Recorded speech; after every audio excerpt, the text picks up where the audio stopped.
हम तुम्हारे साथ हैं। पवार साहब आगे बढ़ो, हम तुम्हारे साथ हैं। चंद्रकांत साहब आगे बढ़ो, हम तुम्हारे साथ हैं। राष्ट्रवादी काँग्रेस पक्षाचा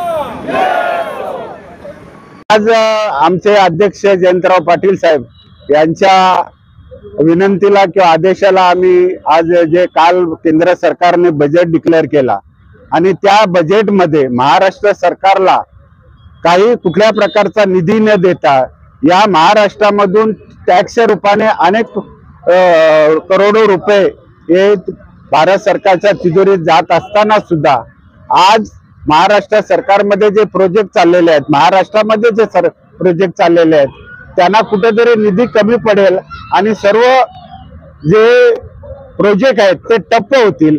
अशा वेळी मोदी सरकारने ज्यावेळी लोकसभा असो किंवा गेल्या विधानसभेला असो शेतकऱ्यांना कामगारांना जे आश्वासने दिली होती, शेतीचा हमी भाव दिला होता, दुधाला भाव देऊ असं सांगितलं होतं, या घोषणा फक्त जुमल्यामध्ये झाल्या।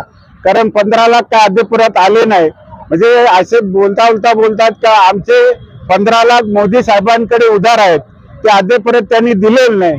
आणि आज 2 दिवसापूर्वी जो अर्थसंकल्प केला तो बिहार असेल किंवा आंध्र असेल यांना भरघोस निधी दिला। का दिला तर आपला सरकार हा वाचला पाहिजे आणि यासाठी त्यांनी दिला, पण महाराष्ट्र सरकारला काही दिलेलं नाही।